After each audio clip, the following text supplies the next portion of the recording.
successful albums are Ikaw at Ako, Kahit Kunwari, ang mga makabagbag damdaming song dating tayo. Let's give it up, DJ Monterde! And he's a singer, songwriter, composer, the first Emirate countertenor, 6 octaves, Take Flight, Dance Grace, and TikTok. Let's give it up, Alira!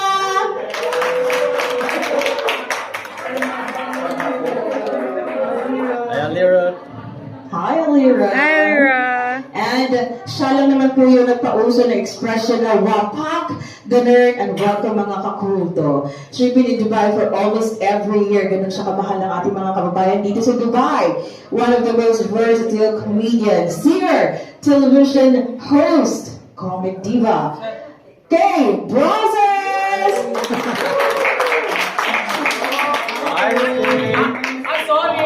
Sorry. Kinakabahan ba kayo? Para mga takoy nasa Next will be a pop rock singer, songwriter, actress, and host. She is referred to the Philippine pop rock royalty. Let's give it up, Bian Constantino! Ingay! Padaanin. And next is a singer, songwriter, a rapper, can do acoustic jazz, pop, and R&B. Let's give it up, Asia's Soul Supreme, Casey Candia!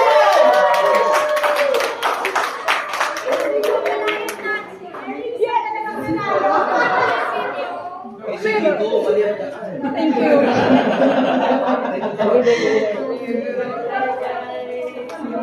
Wala na kayo mga kamay dyan?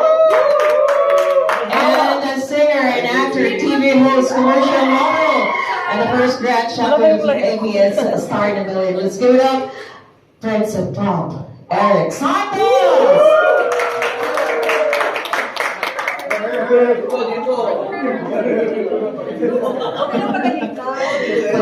Padaanan niyo po. At ito talaga pinakahihintay ng lahat. Ready na ba kayo? Well, the Miss Universe 2018, let's give it up, the beautiful Catriona Gray!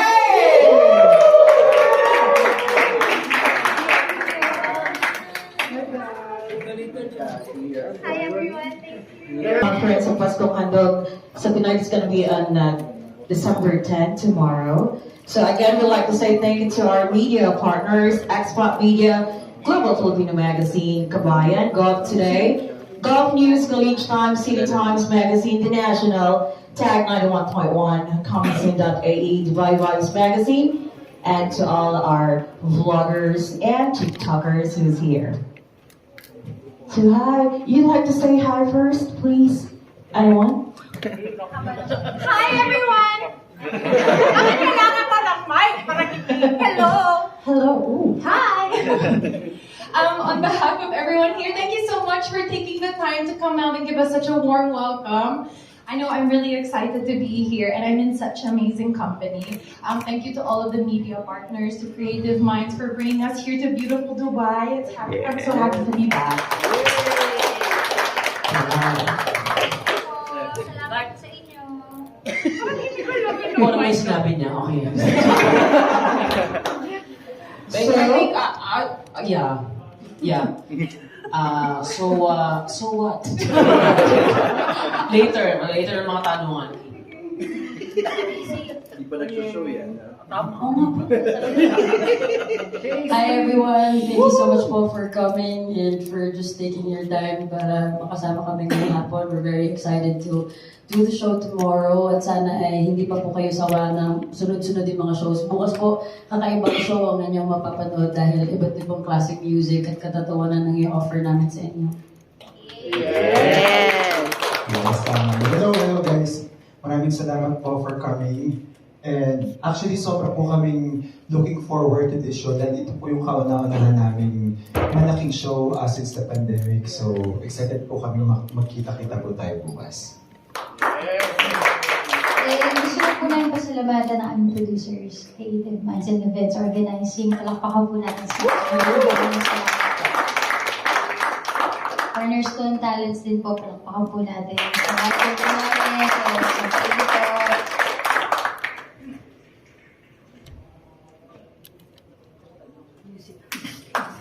Alira?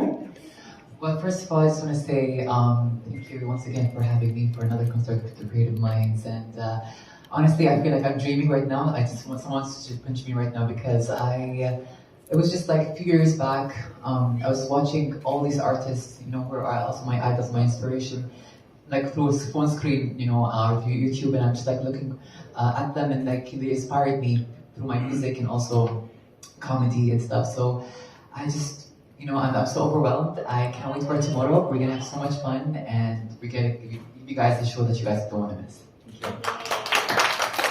Kami na lahat. Yun po, maraming salamat, and like Eric said, excited kami lahat kasi first time namin mag-perform ulit na may live audience. So yun, we're really looking forward to that. Yeah.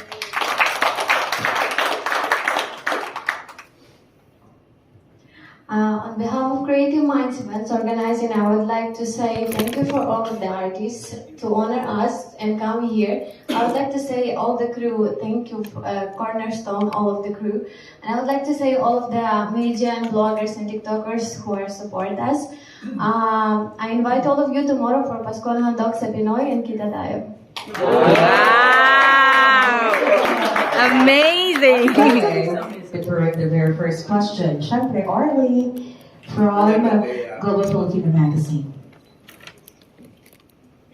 Magandang hapon po sa mga bisita nating artista, and also to the producers of Creative Minds Events Organizing. This is really a wonderful gift for all of us OFW. It has been 2 years na deprived kami sa mga artista. Feel namin ngayon na back to normal na kahit paano kasi nakakakita na kami ng artista talaga. Diba? So my question is, anybody can answer this? Ano yun naman yung, nasabi namin yung feeling namin ngayon? It's really an amazing feeling na pwede na namin kamayan. Ewan ko kung papayag sila, but pwede na natin magpa-picture, pwede na ganyan. But what are your feelings right now na mayroon naman kayong live audience? Let's win the mic. Let's win the mic. Okay. Ikaw din sumagot.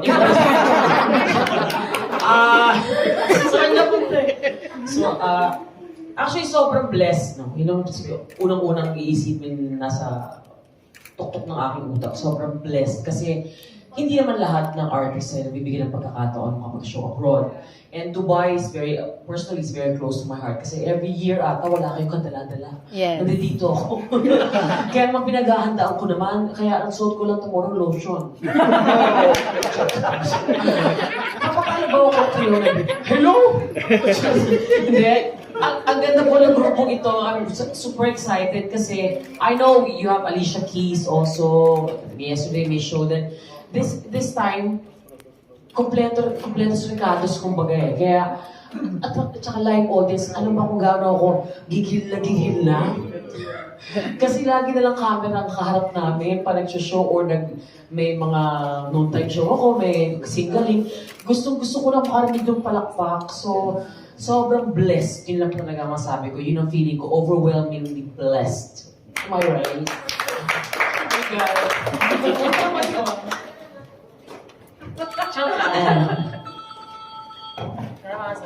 Anyone? I've got here a question in behalf of National Editor David Tulsing. This is for Catriona. Who are the people you are rooting for Miss Universe before Miss Philippines?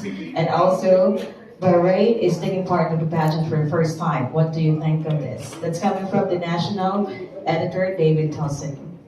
Thank you, David, for the questions. I think it's great that new countries are always participating in Miss Universe. I think the more representation that we have as women go and pursue their dreams for whatever reason that may be, I think it's very, very welcomed and encouraged.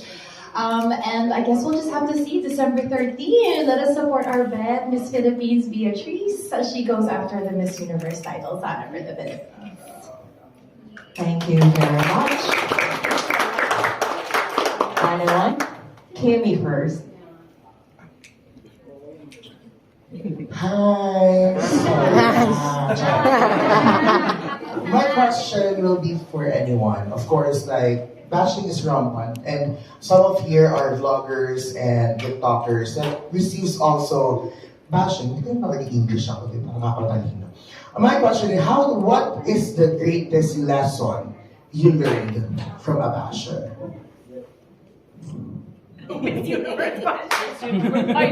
Come on. Thank Casey, you.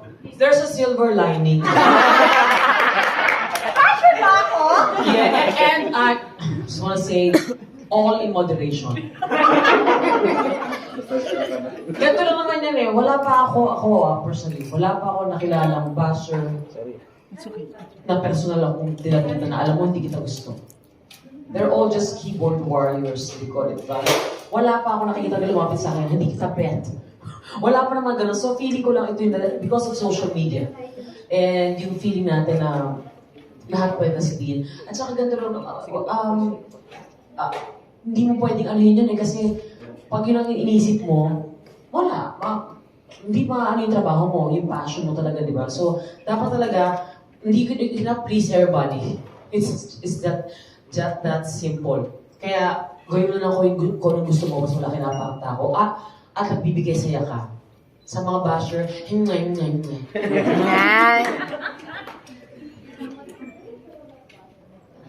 Masahan pala ito.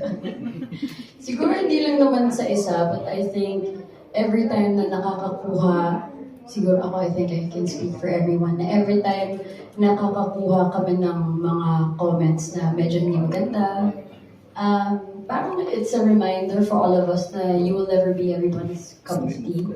Na dapat talaga yung main purpose of doing what we do, like for example, yung music namin, yung comedy, or whatever art you're really interested in doing, the main purpose should always be to express and not to impress. Kasi the moment na iisipin mo, I'm gonna do this to impress the people, masasaktan ka eh. Kasi hindi lahat talaga ng mga tao ay magugustuhan ang gagawin mo. Minsan nga kahit wala kang gawin, hindi ka pa rin gusto.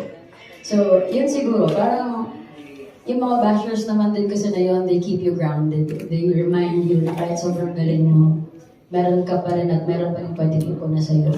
So yun lang siguro, parang hindi naman kami magiging thick-skinned like the people we are now kung hindi dahil sa kanila. So we welcome them, but at the same time, we don't give them the power to control our emotions and to control how we express ourselves. Yun siguro.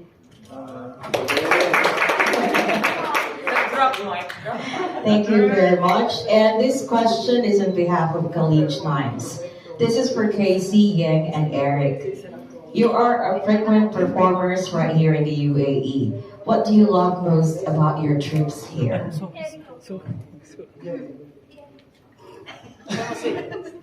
John Lennon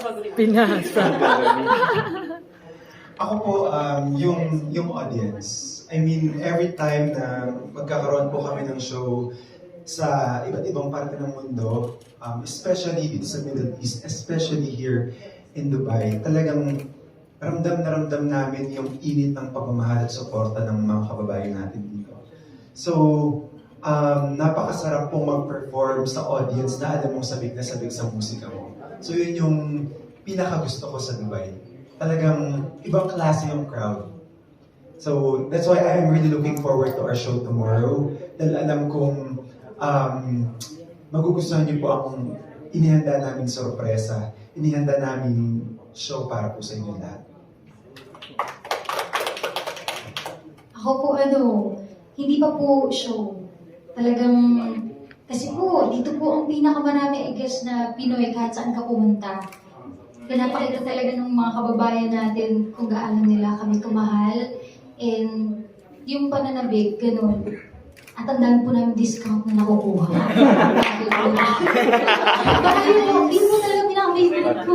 Hindi, joke lang po. Pero, ang sarap po eh. Kahit po nung tawag sa Madina at Jumeirah, yung may boat po doon noon eh. Talagang nakalibre ako sa pagsakay ng baka. Parang, ate, po ba yan? Ako na bahala. Yung warmth talaga ng mga Pilipino, sobrang sarap po talaga. Kaya, katulad po ni Eric, sinabi niya kanina, we're very excited. Kasi po yung pagmamahal na binibigay sa amin ng mga kababayan dito, gusto po talaga namin ibalik ng 100 beses pa. Kaya mag-i-enjoy po kayo bukas. Thank you. And Bella from Dubai Vibes Magazine. Hello there.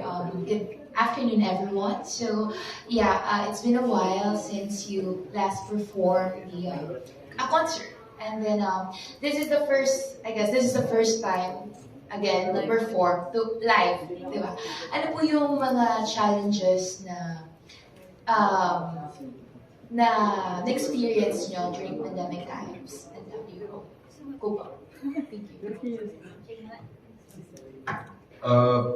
Personally, kami ni Casey sobrang laking magkasama na kami Magkasama na tayo. nung nag-pandemic. So, buti na lang na pag isang bahay na kami, we share the same, nag-invest talaga kami sa mga gamit.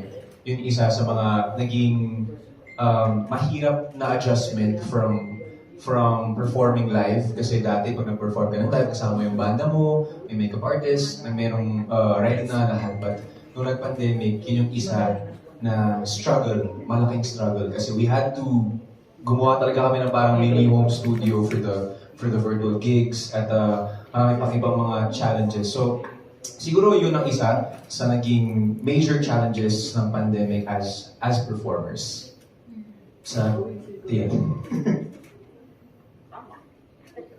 Can you repeat the question, please? English. I'll just repeat. Okay, so when pandemic happened, what are the challenges you face, and how do you cope up with the pandemic? Alright, so for us here in the UAE, we definitely were one of the first countries that took it upon ourselves to take extra precautionary measures and to restrict people from moving a lot just to not allow the virus to spread as fast. And we were very successful, and it can show us right now, while the world is still closing, we are still we're running events, we're back to normal and stuff. And this is all thanks to the leaders of these countries, and we are forever grateful for that. But for me personally, I didn't want to stop. I took it upon myself to actually sit down, even though I'm a bit claustrophobic person. I don't like to stay in a place for a long time. But I took that opportunity to write songs, and just basically, I didn't want the pandemic to affect my music.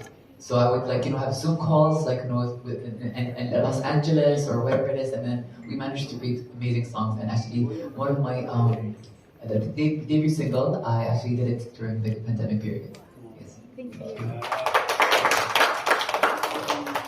Thank you very much. Ms. Pia from Expot Media. Hi everyone, nice to see you back in Dubai again. So this question is just a follow-up to what everyone else has asked. So with the pandemic, right, you were forced to pause your celebrity life for a while, around 2 years. So I'm just curious to know, what are the insights that you gained in this 2-year pause? If everyone can answer that, isa-isa lang.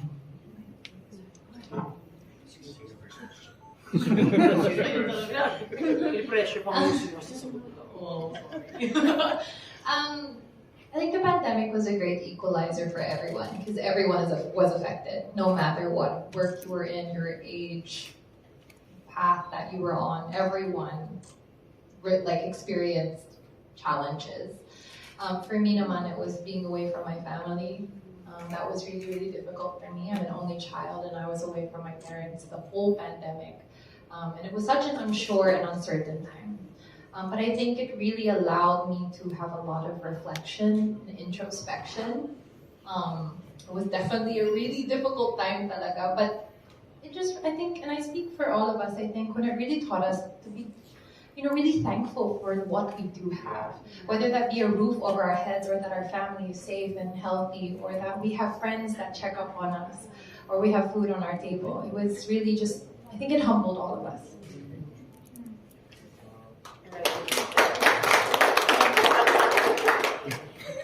Sino maganda sa isa lang yung microphone?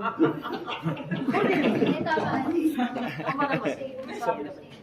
Feel the same way. feel the same way. Wala namang ka-answer. So you share the same sentiment? Okay.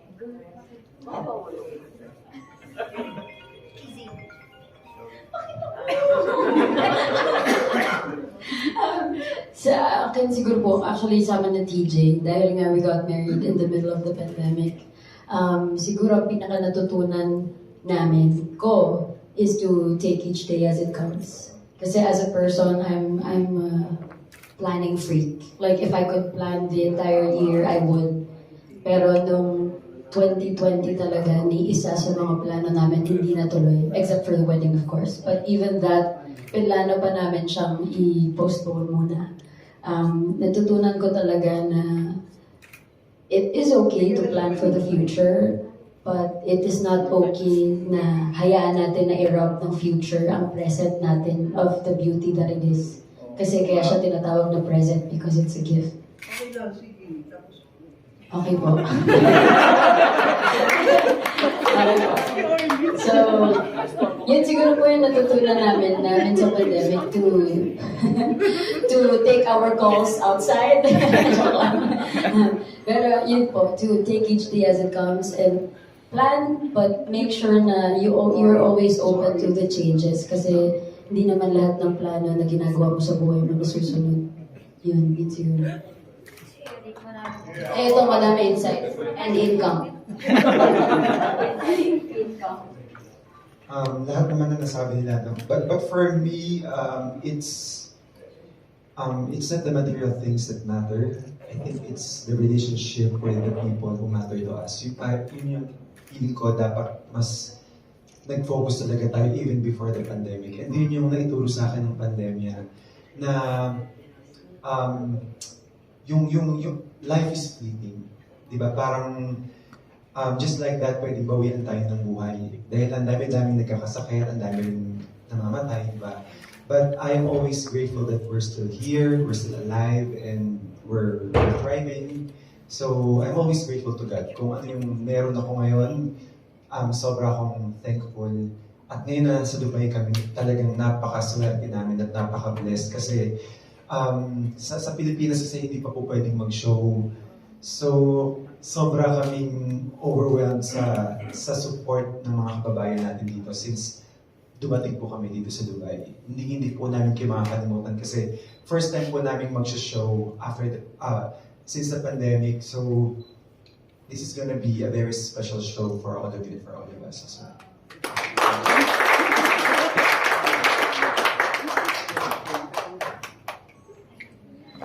Wise nito. Sa taga-abot ng taga-abot ng life.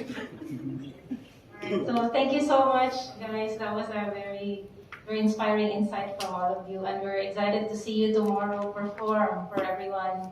So my next question is actually for the unique person in the room, Alira. It's very refreshing to see an Emirati artist here, right? And we know that you actually sing Tagalog as well, right? You know some Filipino songs. So I just wanted to know what inspired you and what inspired you to actually start singing in Filipino, and where do you get your inspiration from? Well, thank you for that question, Pia from Expat Media. And so basically for me, I grew up in a mixed school from all around the world. So I've had part of people, in me basically. So each and every person leaves a mark, whatever they might be from.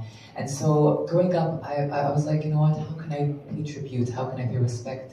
And give back to the people who loved me, who have taken care of me. So I took it upon myself to learn the language, and I think music is definitely a language of love. And it's not just Filipino; it's also I sing in other multiple languages too. But I would definitely say that Filipino is one of my favorites, not just as a language but as people. The Filipino community is very, very warm and loving, and they're very simple people and know how to enjoy the moment, and I love that so much about them. I wouldn't even say I probably have a Filipino heart, but really I'm very humbled and honored to even be standing at a place or at a platform where I can express and give thanks and love to everyone. Thank you very much. And Tatsuki, you have a question from Creative Minds, right? Yes, of course. I want to ask, good afternoon, everyone. I want to ask the Creative Minds, of course, we are so blessed and we are so honored that we are part of this big events as well. For upcoming events 2022, what are the biggest challenge that you are gonna, what do you call this, preparation, the preparation for those big events that on 2022, that of course we've seen it already for the last week that we had a big and success event, and of course we are expected more success for tomorrow. So the next is for the 2022. So what are the biggest preparation for this coming events? Is it me? Yeah, so thank you so much, Tatsuki. First of all, thank you so much for Cornerstone who gave us chance to bring these artists, no? Napakagagaling nila, well-known artists from the Philippines. And thank you for Edge Hotel, who is our hospitality partner as well here in this event. So for our upcoming events, of course we are preparing so much for this because we are trying to cope up the events because we have some expos still until April. So we have upcoming events for next year, which is Robert Sharma. We hope that we can cope up with Robert Lisak and all those speakers as well. And we are planning as well for a Filipino event still, which is combinations of different bands. So if we combine some different artists, we are planning to bring combination of bands as well.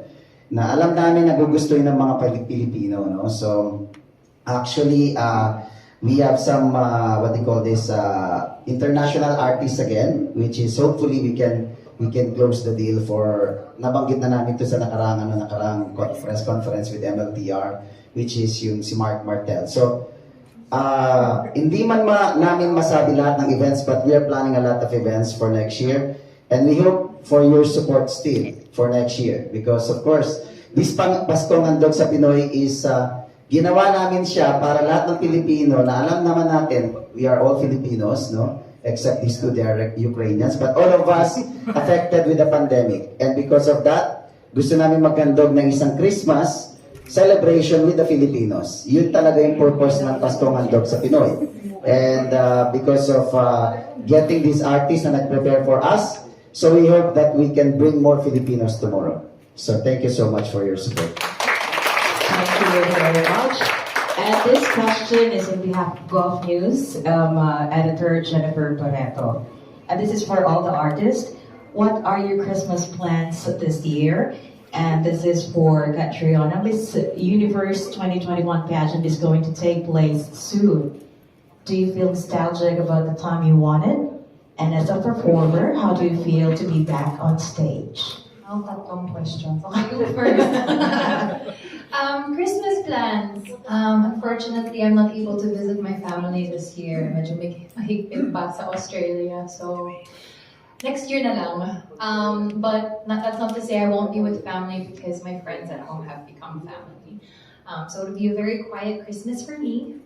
So we can just, give thanks for the year that's been and look forward to what's ahead.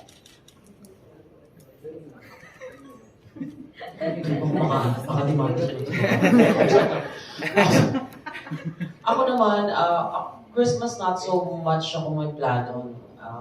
Pero I'm not sure ilang years na namin ginagawa ng anak ko. We have this panata, I call it panata, na meron kaming Christmas, New Year's Eve, lagi kami nasa ibang bansa. Diba? Before the pandemic, nag-Maldives kami. Diba? Sabi ko, Lord, kasi pinag-ipunan ko talaga yun mga tetol.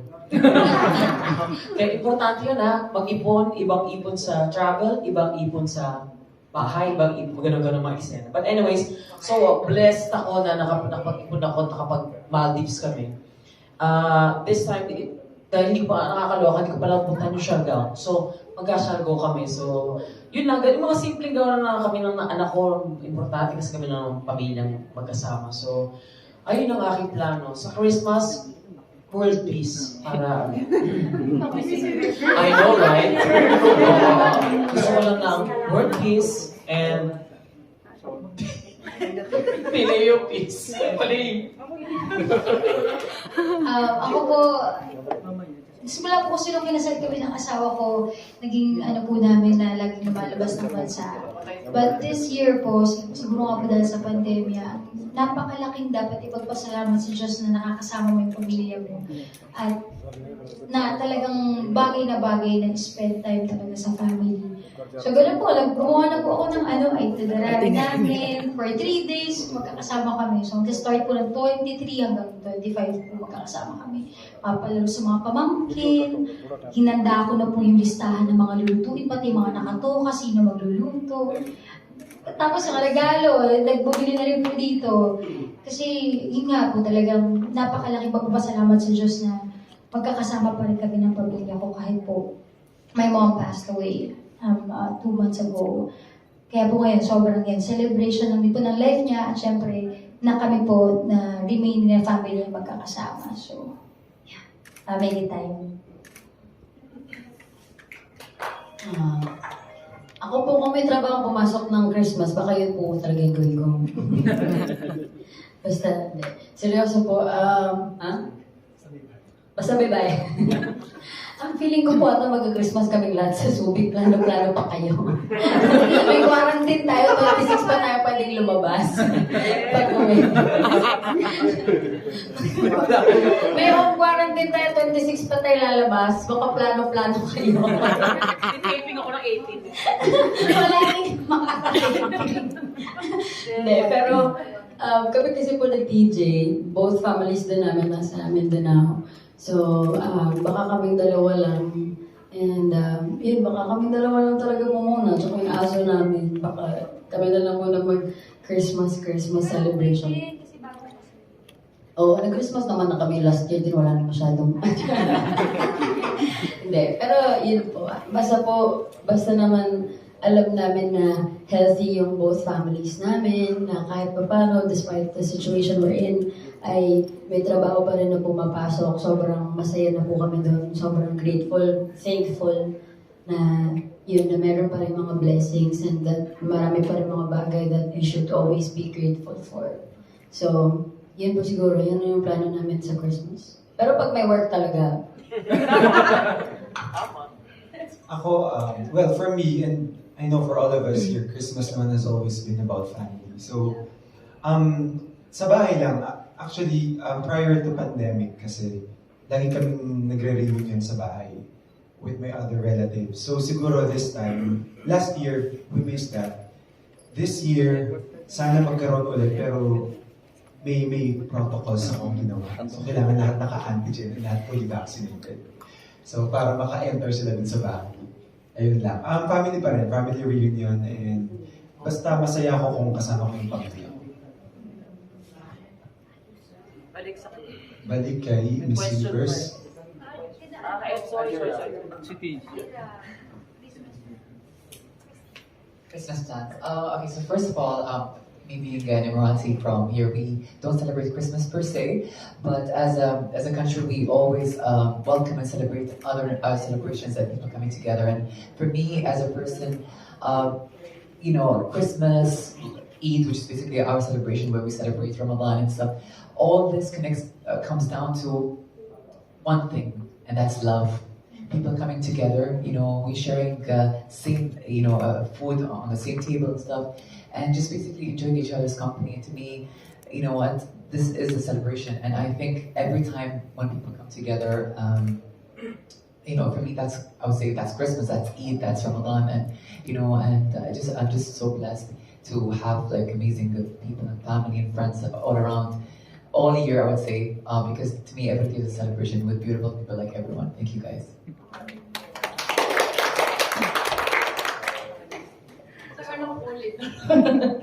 I guess okay na po yun. Okay. And, Kojik, please. Lapit po. Para po sa lahat, nung nag-pandemic po, or kahit di po nagpa-pandemic, sa buong buhay niyo po, minsan po, na-feel niyo na nawalan na kayo ng gana sa passion niyo. And what did you guys do to get back on track?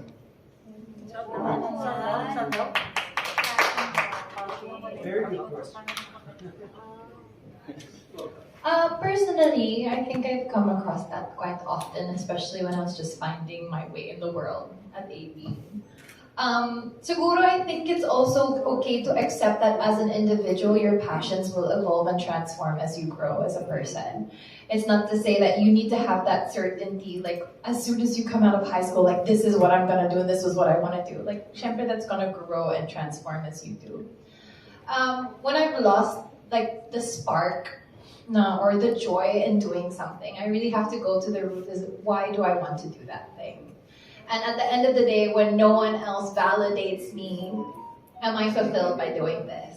Because it's always good. I mean, being in the public eye is one thing, and I know many people might look up and say, if only I had 10 million followers, if only everyone knew my name, my life would be happier. But it's really not the case. It's at the end of the day when you're all alone in your room, it's like, do I love what I'm doing for me? For the people that matter to me. So just orientate yourself on that. That can be your compass. Yun siguro.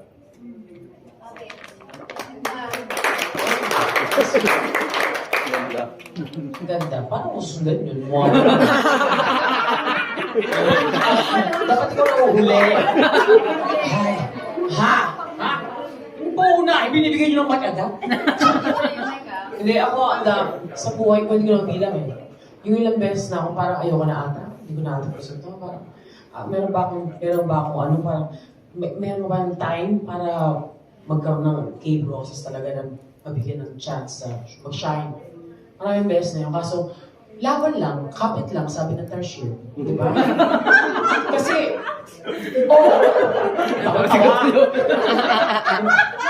Wala pang bayad din Invite na entrance. Okay. So, di ba, totoo yun. I'm speaking for sa atin lahat. Lahat tayo nakaranas niyan. Tama yung sabi niya na, ay, wala naman, bakit, lagi sabi ng tao na, Diyos ko, ang ganda-ganda mo, or ang dami mong pera. So, wala kayong problema? Parang ang nagiging maganda lang sa amin, ako, personally, yung mga problema ko, yung mga pinagdadaanan ko, ginagamit ko yun para patunayan sa mga dapat patunayan na, excuse me, hindi mo ako papatunayan ko sa iyo na kaya kong nagpasan to. At magiging inspirasyon ako sa ibang tao, or, ayun nga, at saka laging ngayon mga bata, no, sa mga nakikinig, huwag kayong attack. Walang deadline ang pangarap. Wala yan, by the age of this, I have to be, kasi ngayon ang mga Gen Z ngayon, so sorry, no, ngayon ang mga millennials, yun sabi sa anak ko, huwag kang by the age of 25, I have to have my own car, by the age of 30, I have to get married. No. Ganun kasi, you just, end up being disappointed. Diba? Pag laging nilagyan deadline, wala. You can always get married by 40, get married at 50, 60, have kids by your 40s, diba? So as long na wag mong i-chase yung ganong time frame, just go. Basta wala ka inaapakan tao, nagpapasaya kang tao, masaya yung puso mo. Yun ang importante. And I thank you. Ay, wow! Nasundan ko yun!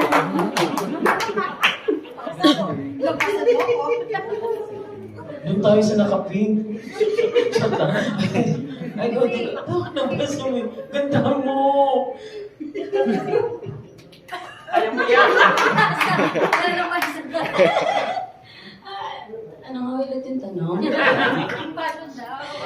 Siyempre naman, ang dami na, personally, ang daming moments in the past na parang feeling ko, this is not something I can really pursue. Parang okay, sige, magaling kang kumanta, but it's not really something na pwede mong gawin.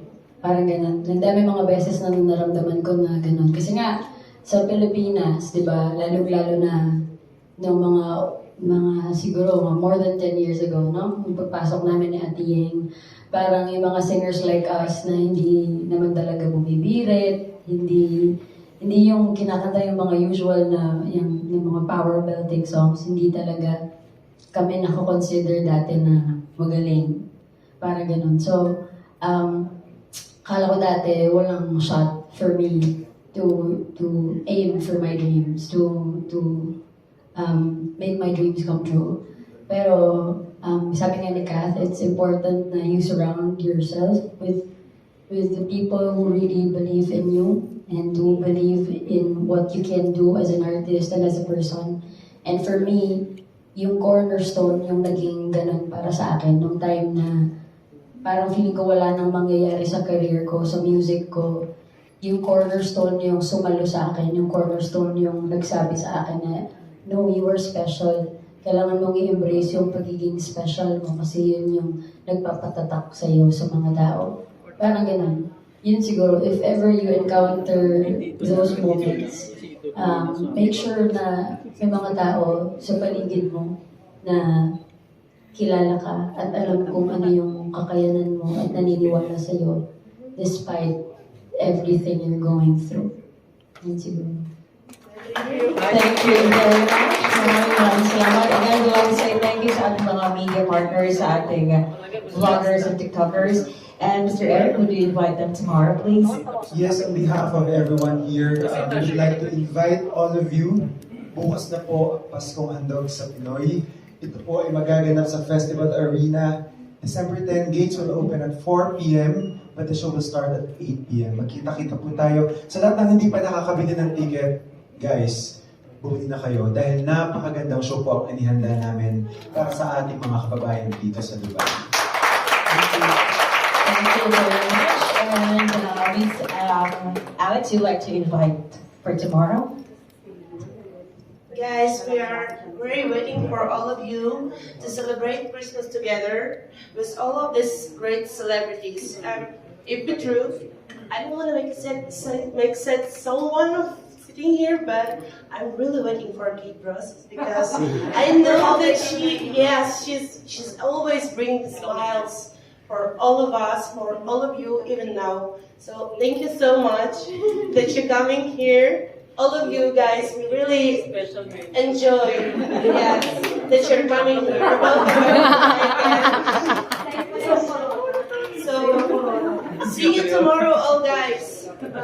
Let's make something big, like celebrate together, like big family, and here in Dubai, like big community. So kita tayo guys. See you. Maraming salamat. May request everybody to please magsiupo po tayo para makapag-picture na po tayo.